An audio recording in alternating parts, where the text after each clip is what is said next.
Welcome to the Superhero Sidekick Leadership Coaching Podcast with Joel Smith and Joe Baker. We're here to help you develop your superpowers. This is the Superhero Sidekick Coaching Podcast. I'm Joel Smith. I'm Joe Baker. We're not here to be the superhero. We just want to be your sidekick and help you along in building your business, building your not-for-profit. Let's help you grow it fast and really scale. Be sure to check us out on Facebook and visit us at superherosidekick.com. This is the Superhero Sidekick Coaching Podcast. I am Joel Smith, and with me is Greg Gilbaugh, Dr. Greg Gilbaugh, that is. Dr. Greg, how are you doing today? Having a great morning, Joel. Thanks for letting me join you again today. It is a great morning, and I haven't even had my caffeine yet, but it's even going to get better. So today we are talking about a topic that I know Greg and I are both passionate about. We love to talk about this kind of stuff. We're kind of geeking out on it here before the show, but we want to talk about distinctive design. So that's really how we were intimately created by God for the purpose that we're here on earth for. Now, some people would say that, maybe they're not aware that there is a distinctive design, or that they just don't know what that is. So we're going to sort that out a little bit. So Greg, why don't you kick us off and give us an idea of, so this idea of distinctive design, this popped into your head somehow. Tell us how you came up with that, and what are we going to talk about?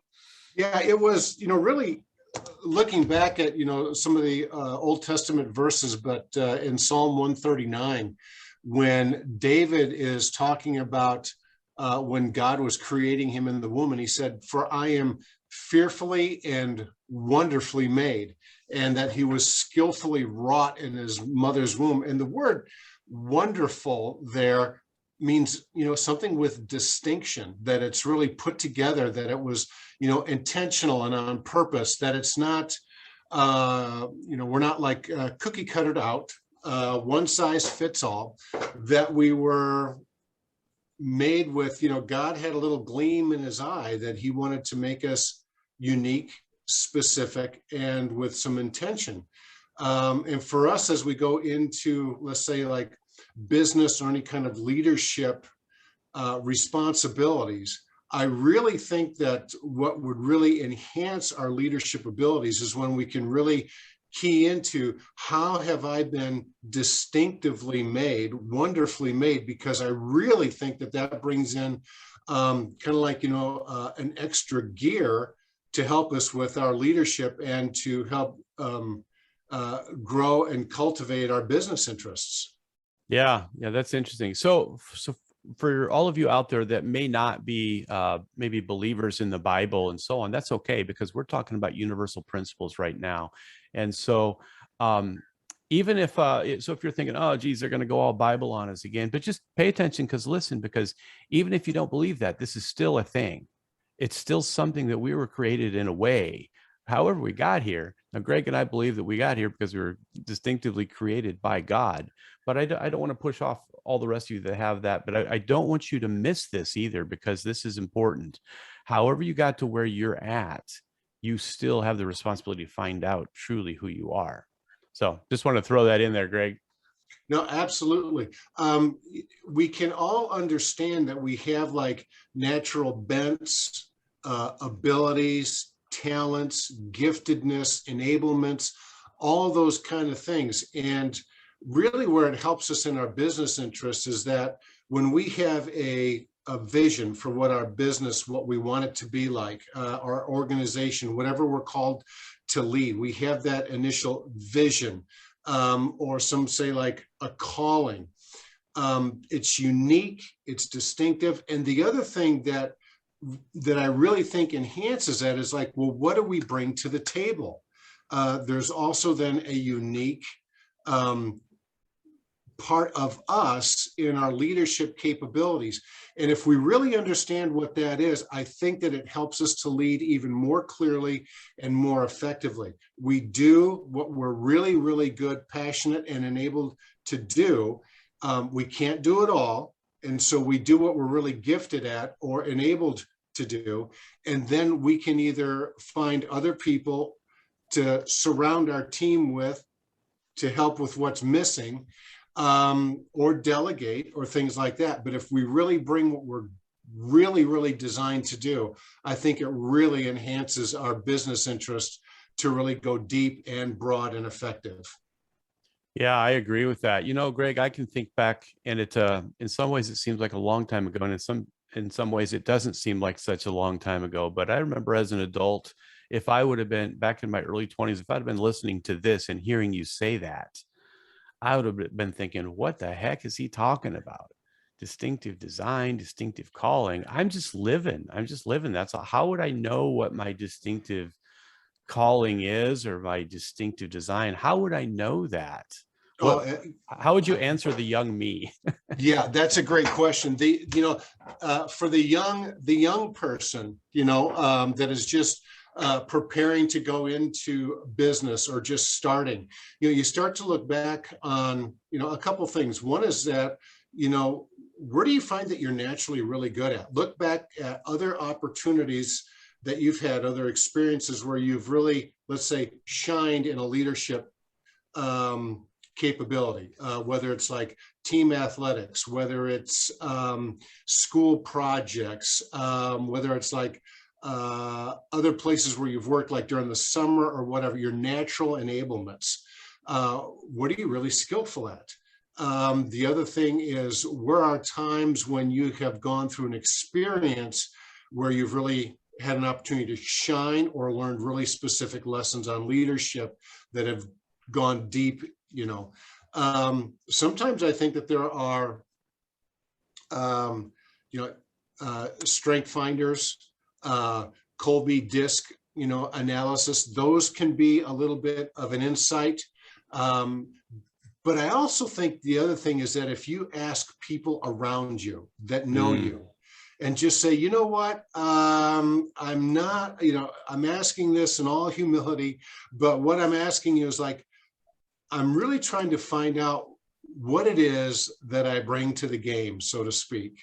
What do you see in me are my distinctive, unique capabilities that you have seen kind of getting fleshed out in my life?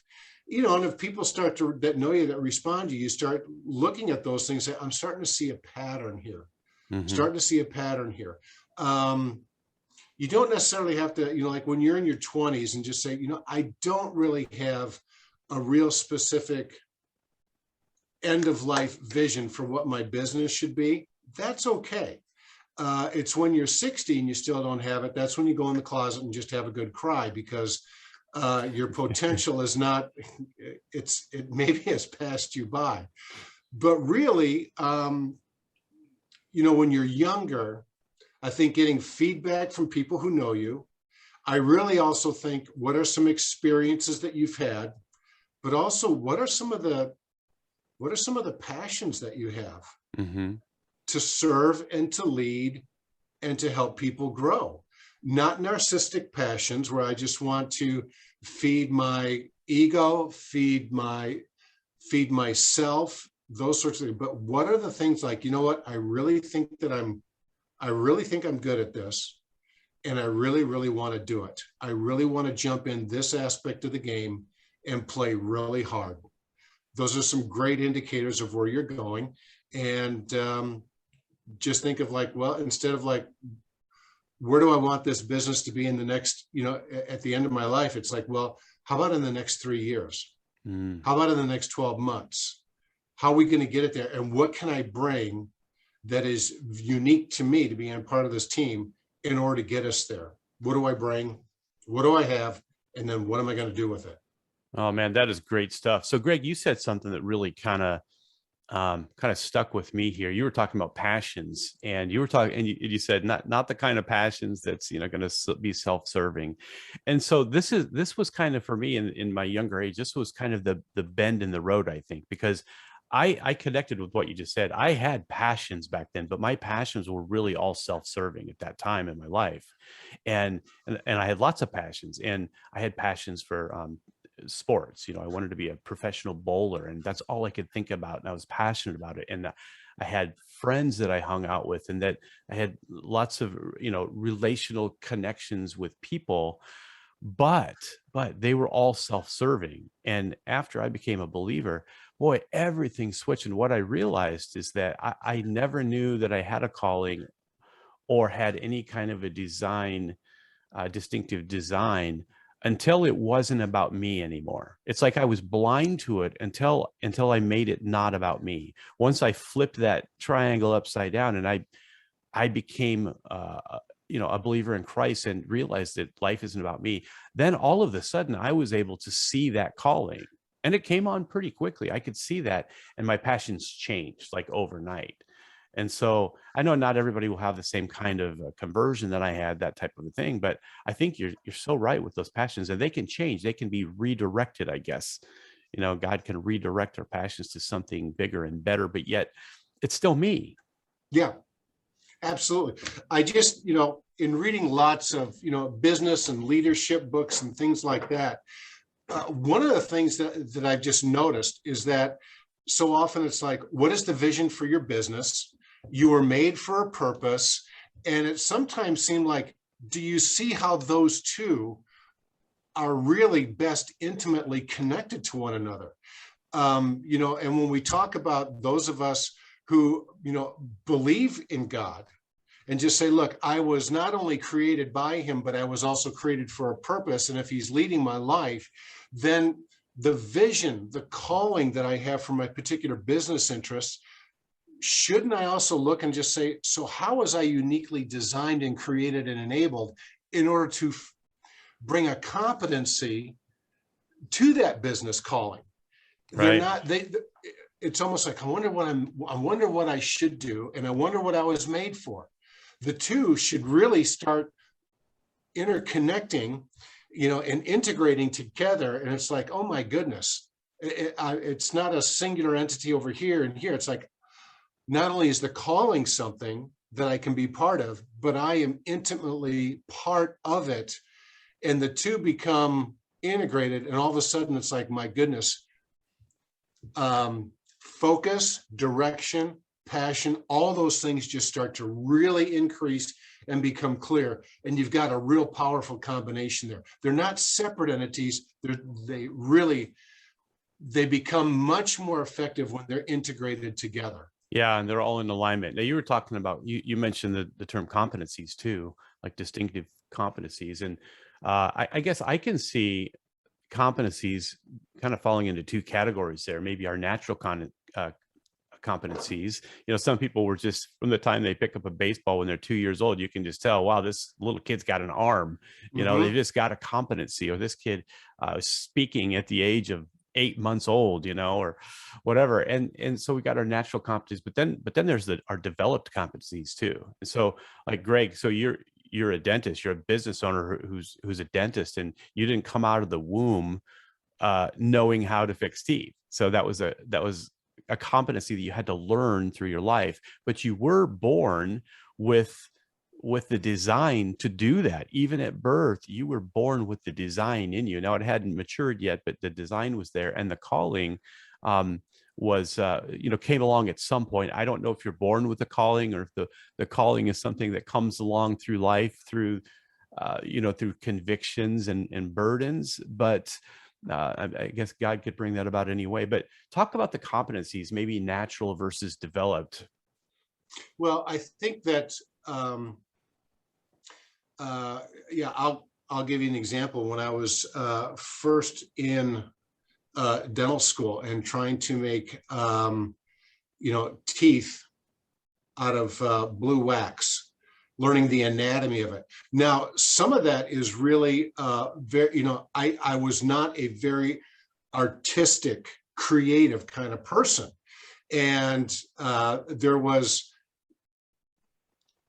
were people who they were creative. I had a friend named Brad who was in my class, very creative, very good with his hands, very artistic, and he was just a natural with this. And I was not. However, the instructor very, very graciously came to me and said, Greg, this is not so much an artistic thing.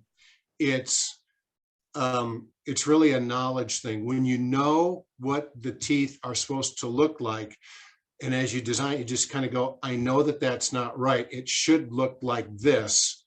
and you will start to be able to then connect the dots and be able to do it. So it's like, I didn't have to worry about, well, I'm not very artistic, know what it's supposed to look like, and it'll eventually go there, and I could do it. Was I the best with cosmetic dentistry? Not my niche, but I was able to get much better at it. Took something that I could do, learning, studying, memorizing, connecting dots, to be able to overcome where I was weak, and I was able to still do it. So there were some things that helped me with my strength to get me through that, so I could become at least competent in it. The other thing is that sometimes we go through things that help us. I played lots of organized sports. I played it all the way from grade school up through playing, through college and those sorts of things. But watching and going through those experiences taught me a lot about how do people respond to different leadership. And so those kind of things prepared me for becoming a business owner and a leader. I've told many people, told you before the podcast, I became a much better business owner and leader once I had kids. Learning how to deal with different personalities at different places of development. And I've learned, you know what? How do you deal with a 2-year-old that's throwing a tantrum is very similar to a 45-year-old that's acting like a 2-year-old. You treat them a little bit the same, but it's like, oh my goodness, these things are, there's a lot of similarities here.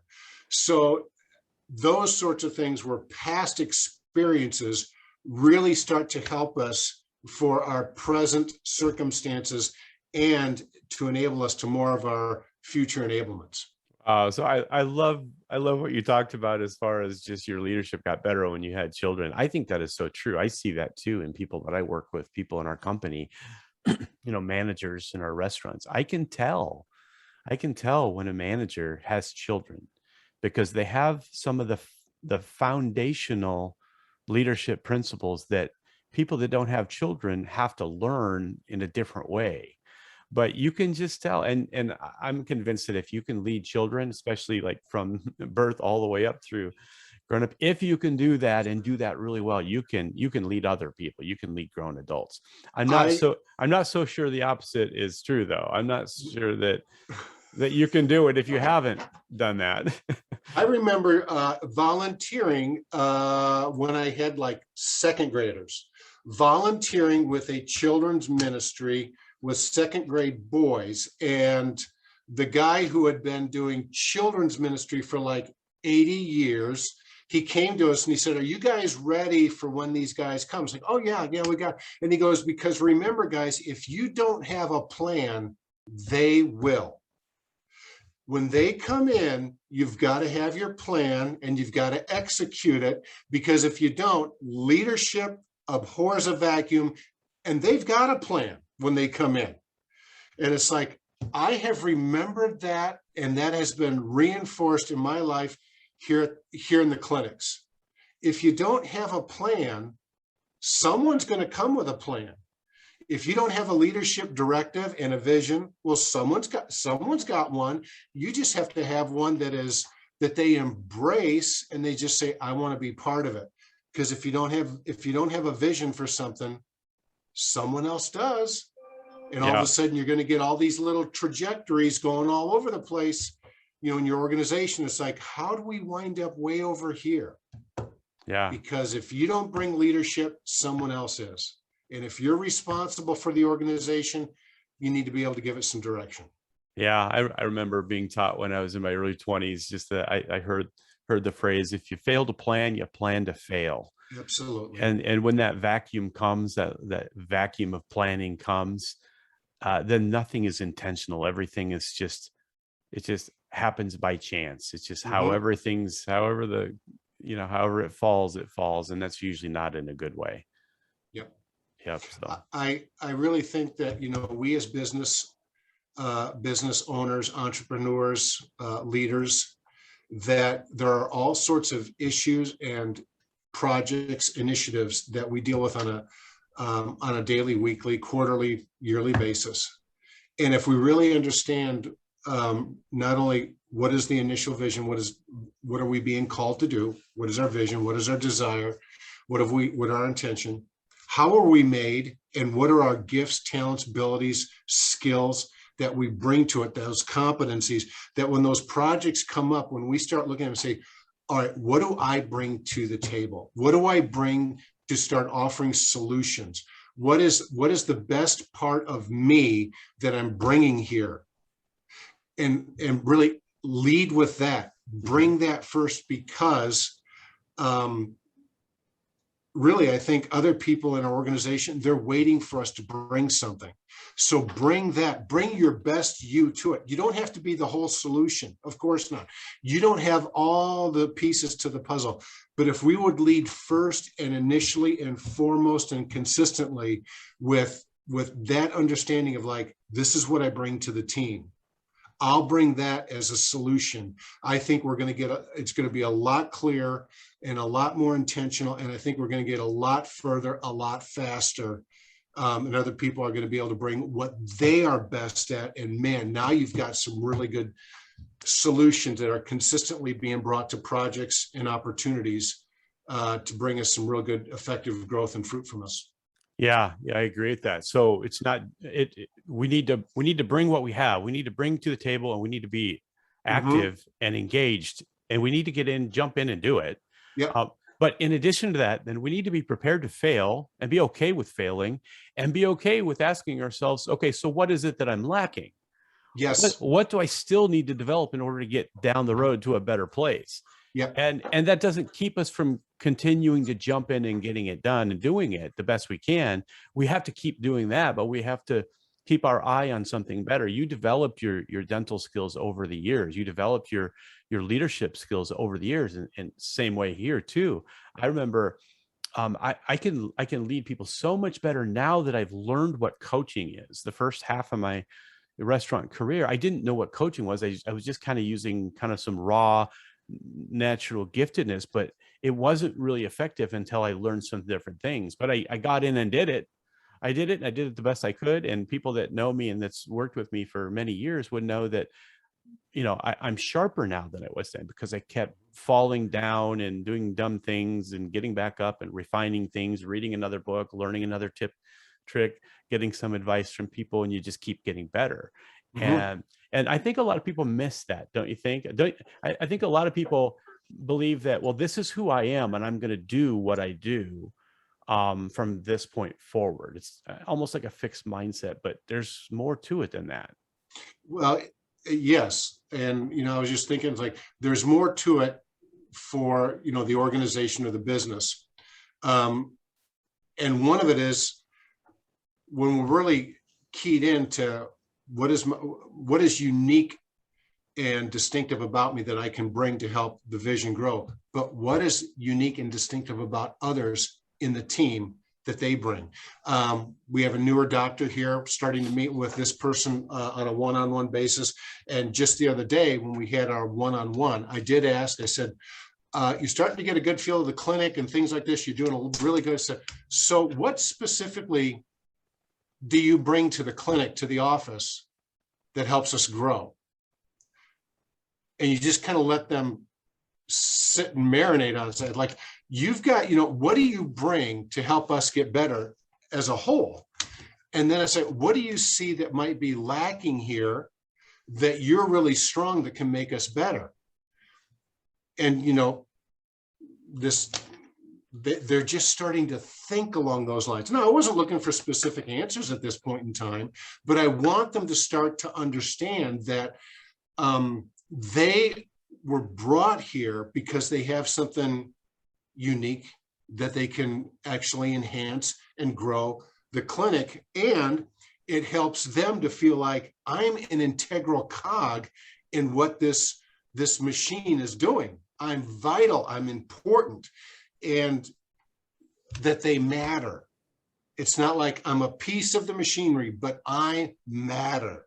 And if I don't show up, something's missing. And as important, or maybe more, when I am here, I am bringing something that is enhancing and beneficial to the organization and to the team as a whole.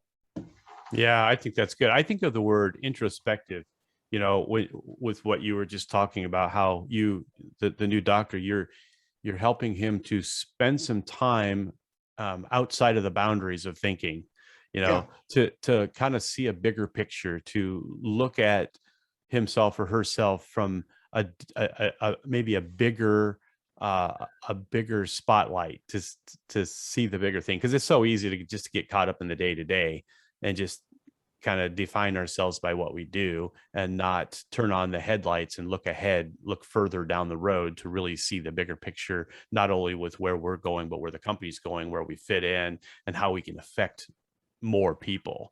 And so I think it is important when we're coaching people and when we're talking to other people, but as well as just ourselves, to really carve out time, whether it's with a coach or meditation time or whatever it is, to always stretch ourselves to ask ourselves those tough questions.